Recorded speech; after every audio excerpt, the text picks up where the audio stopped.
रामायण क्या है? एक रात की बात है। माता कौशल्या जी को सोते में अपने महल की छत पर किसी के चलने की आहट सुनाई दी। नींद खुल गई। पूछा कौन है? मालूम पड़ा श्रुतकीर्ति जी, सबसे छोटी बहू शत्रुघ्न जी की पत्नी। माता कौशल्या जी ने उन्हें नीचे बुलाया। श्रुतकीर्ति जी आई, चरणों में प्रणाम कर खड़ी रह गई। माता कौशल्या जी ने पूछा, श्रुति, इतनी रात को अकेली छत पर क्या कर रही हो बेटी? क्या नींद नहीं आ रही? शत्रुघ्न कहाँ है? श्रुति कीर्ति की आंखें भर आई, मां की छाती से चिपटी, गोद में सिमट गई। बोली, मां, उन्हें तो देखे हुए 13 वर्ष हो गए। उफ! कौशल्या जी का हृदय कांप कर छटपटा गया। तुरंत आवाज लगाई, सेवक दौड़े आए। आधी रात ही पालकी तैयार हुई। आज शत्रुघ्न जी की खोज होगी। मां चली। आपको मालूम है शत्रुघ्न जी कहाँ मिले? अयोध्या जी के जिस दरवाजे के बाहर भरत जी नंदीग्राम में तपस्वी होकर रहते हैं, उसी दरवाजे के भीतर एक पत्थर की शिला है। उसी शिला पर अपनी बाह का तकिया बनाकर लेटे मिले। मां सिरहाने बैठ गई, बालों में हाथ फिराया तो शत्रुघ्न जी ने आंखें खोली। मां उठे, चरणों में गिरे। मां, आपने क्यों कष्ट किया? मुझे बुलवा लिया होता। मां ने कहा, शत्रुघ्न यहां क्यों? शत्रुघ्न जी की रुलाई फूट पड़ी। बोले, मां, भैया राम जी पिताजी की आज्ञा से वन चले गए। भैया लक्ष्मण जी उनके पीछे चले गए। भैया भरत जी भी नंदीग्राम में हैं। क्या ये महल, ये रथ, ये राजसी वस्त्र विधाता ने मेरे ही लिए बनाए हैं? माता कौशल्या जी निरुत्तर रह गई। देखो क्या है ये राम कथा। ये भोग की नहीं, त्याग की कथा है। यहां त्याग की ही प्रतियोगिता चल रही है और सभी प्रथम है, कोई पीछे नहीं रहा। चारों भाइयों का प्रेम और त्याग एक दूसरे के प्रति अद्भुत, अभिनव और अलौकिक है। रामायण जीवन जीने की सबसे उत्तम शिक्षा देती है। भगवान राम को 14 वर्ष का वनवास हुआ तो उनकी पत्नी सीता मैया ने भी सहर्ष वनवास स्वीकार कर लिया। परंतु बचपन से ही बड़े भाई की सेवा में रहने वाले लक्ष्मण जी कैसे राम जी से दूर हो जाते? माता सुमित्रा से तो उन्होंने आज्ञा ले ली थी वन जाने की, परंतु जब पत्नी उर्मिला के कक्ष की ओर बढ़ रहे थे तो सोच रहे थे कि मां ने तो आज्ञा दे दी, परंतु उर्मिला को कैसे समझाऊंगा, क्या बोलूंगा उनसे? यही सोच विचार करके लक्ष्मण जी जैसे ही अपने कक्ष में पहुंचे तो देखा कि उर्मिला जी आरती का थाल लेके खड़ी थी और बोली, आप मेरी चिंता छोड़ प्रभु, श्री राम की सेवा में वन को जाओ। मैं आपको नहीं रोकूंगी।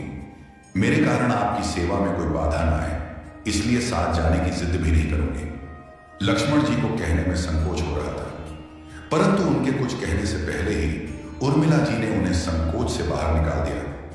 वास्तव में यही पत्नी का धर्म है। पति संकोच में पड़े उससे पहले ही पत्नी उसके मन की बात जानकर उसे संकोच से बाहर कर दे।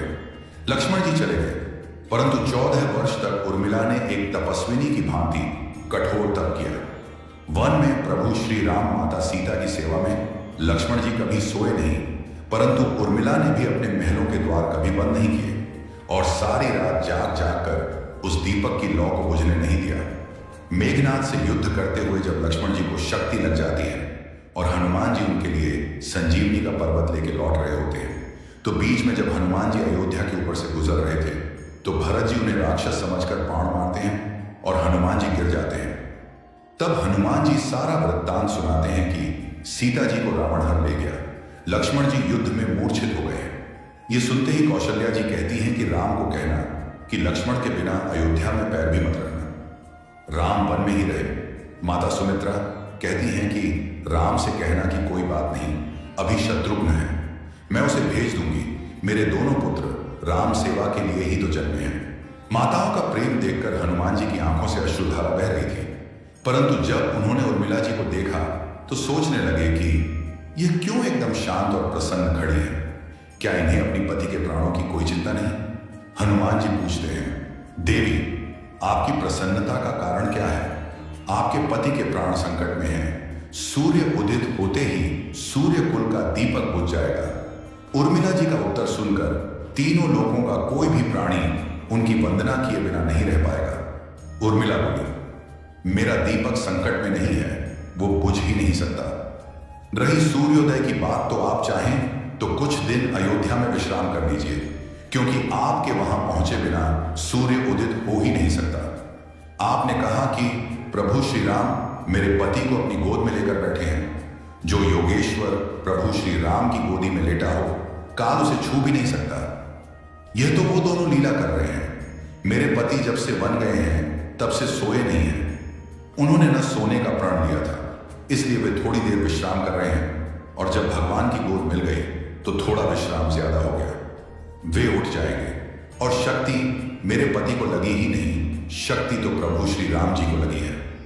मेरे पति की हर श्वास में राम है, हर धड़कन में राम, उनके रोम रोम में राम है, उनके खून की बूंद बूंद में राम है। और जब उनके शरीर और आत्मा में ही सिर्फ राम है तो शक्ति राम जी को ही लगी, दर्द राम जी को ही हो रहा। इसलिए हनुमान जी आप निश्चिंत होके जाए, सूर्य उदित नहीं होगा। राम राज्य की नींव जनक जी की बेटियां ही थीं, कभी सीता तो कभी उर्मिला। भगवान राम ने तो केवल राम राज्य का कलश स्थापित किया, परंतु वास्तव में राम राज्य इन सब के प्रेम, त्याग, समर्पण और बलिदान से ही आया। जिस मनुष्य में प्रेम, त्याग, समर्पण की भावना हो, उस मनुष्य में राम ही बसता है। कभी समय मिले तो अपने वेद, पुराण, गीता, रामायण को पढ़ने और समझने का प्रयास कीजिएगा। जीवन को एक अलग नजरिए से देखने और जीने का सोच मिलेगा।